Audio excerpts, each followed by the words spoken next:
Take me on, spin me around. We can laugh when we both fall down.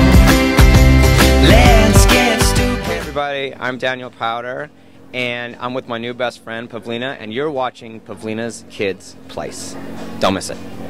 Peace. Hey everyone, this is Pavlina from Pavlina's Kidz Place. I'm on location in Orlando with singer and songwriter Daniel Powter. Hello. Hey, how are you? Good, how are you? I'm really good. Thanks for having me. That's awesome. Okay. So I saw on your Twitter that you stepped into a cool yoga studio. So like how long have you been doing yoga and what do you like about it? I've been doing yoga for 2 years now, and what do I like about it? What don't I like about it? I practice kind of like a less traditional kind of yoga. It's a vinyasa flow, which means it's kind of more of a like a power yoga, workout yoga. And you know, other than like getting a little more flexible and stuff, it just helps my head so much because I'm always so cluttered in my head. Like I'm always running around doing one thing or another or thinking about stuff, and I'm not, you know, like staying present, you know, like how you and I are in the moment right now. Well, normally if I hadn't done yoga today, I'd already be like tomorrow, the next day, and I'm talking to you, I'm like, but I'm not staying present. So yoga's been really like, you know, it's been really good for me to sort of focus a bit more. My music's gotten way better since I started yoga. You know, because sometimes I'll be playing piano and I'll just start going, I wonder if I left that iron on in that, you know what I mean? So it's been really good for me for that. So I love it. Yeah. That's great. Yeah, I do dance and everything, and yoga and Pilates is a huge thing for us. It's like really hard. You know, people that don't know, it's like super hard. You know, there are definitely more spiritual kinds of yoga, which I don't really participate in that so much, but the yoga that I do is like, it's incredibly difficult, so I like it. Yeah, definitely. I love yoga also. So, so your song "Bad Day" was a huge hit, and you know it was all over the TV shows and everywhere. So, like, how is your music the same, and how is it different now? That's a great question. I've never been asked that before. It's the same because it's still me, you know, and it's still coming from the same heart. It comes from the same soul. It's different because I think I've grown up a lot in like the last 4 or 5 years. Not so much. I've just matured. The things that I am more concerned about and focused on aren't the same things as that it was 5 years ago. You know, I've got 2 daughters now. I have a 4-month brand new baby, and so my life is like a lot more balanced now. You know, I don't really get too involved with being a rock star guy anymore. I'm kind of more interested in being a dad. So I love playing music still. I love coming here. I love getting to speak to you. But after that, I don't go to, you know, parties and hang out all night and you know, and have copious amounts of women come through my hotel room. I just I go home, you know, and I change Billy's diapers. So that's a lot of humility in that, and I like that. So that's awesome. Yeah. That's really great stuff.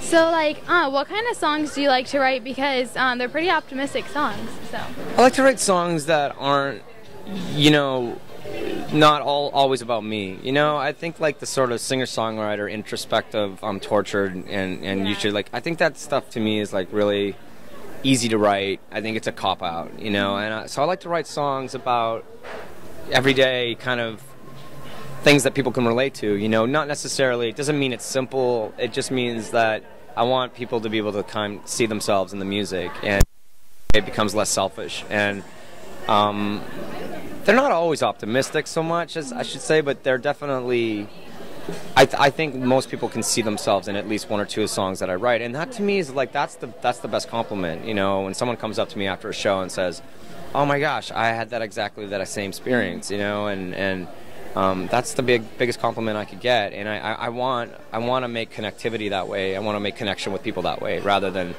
try to explain who I am and what I am. If I do songs like that, I never really have to talk about myself. That's great, right? Yeah, definitely. Awesome. Okay. So, like, kids, like, can, you know, be kind of like a springboard for song themes, and, like, do your kids give you any ideas for your songs?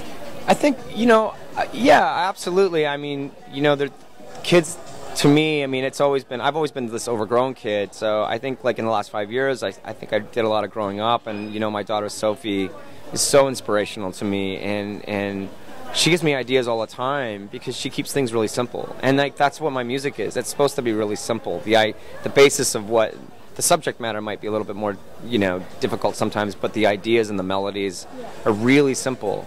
although they're not that simple to write, you know. And it's like it's really funny, you know. And Sophie sometimes will say something to me that something is silly.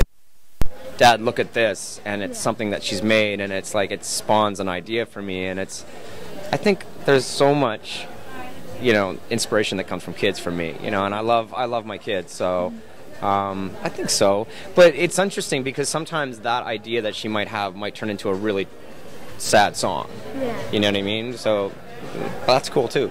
Yeah. That's awesome though. Okay. So when you were growing up, like, did you have any obstacles? Because like kids have all kinds of obstacles. So, and like, how did you overcome or like deal with them? I was really like dyslexic when I was a kid. I mean, still really dyslexic right now, even now today. But and back then, dyslexia wasn't something that was kind of weird. I mean, this shows you how old I am. It wasn't something that was that talked about. It wasn't really a word that people like to throw around a lot. You know, it was.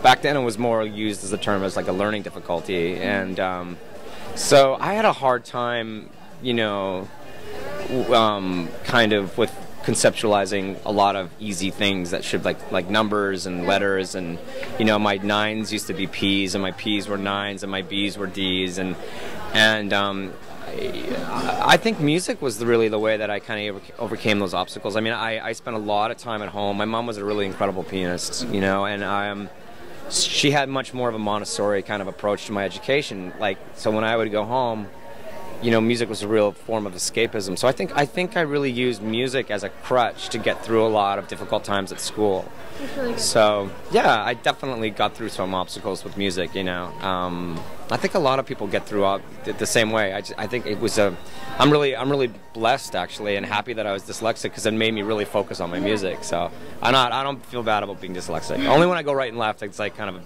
pain in the ass sometimes, but that's about it. Yes, I can see that. Well, what are your like favorite hobbies to do? One of my favorite hobbies, I love surfing. I surf a lot. I'm not very good at it, but I spend a lot of time, at least 2 or 3 times a week I go. Yoga, I spend a lot of time doing yoga. And the rest of the time, I'm a big reader. I love reading books, you know. Don't watch a lot of TV. Don't spend a lot of time on the internet. I know I'm supposed to, Twitter and all that stuff, but... and then the rest of the time, you know, if I'm not working, you know, my job is my biggest hobby, though. I mean, like, I love being here. I love talking to you. I love playing music. I have the best job in the world. I'm the luckiest person on the planet. There is no one luckier than me. And I have to remind myself that sometimes, you know, when I feel like getting a little bit, like, sad or down on myself about something. But so yeah, those are my main hobbies, and spending time with my kids, of course, you know. I took my daughter to Disneyland the other day, and you know, I mean, when I was a kid, I never got to go and do those things, so I'm like an overgrown kid, so those are still my hobbies, acting out, you know. Yeah, well, Disney's a lot of fun. It is. So what are your upcoming plans and events? I'm going to go home after this. I'm going to go to Vermont first, and then I'm going to go back home and start the band. Like right now, for example, tonight I'm doing an acoustic show with my guitar player, and then we go into full band rehearsal, which means all the rest of the band start joining, and then we go to Toronto for a couple shows, and then we do a big show in the park in New York City I think that's when is that, a couple weeks or something, so we'll be there, and then after that back to Southeast Asia to start promoting in Japan, and then we go to France and Europe to do promotion there. That's awesome. Yeah, a lot of work. Now that I'm thinking about it, now I'm tired. I don't even think about it.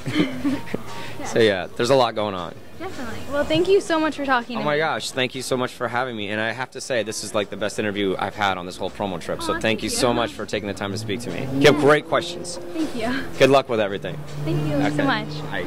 Take me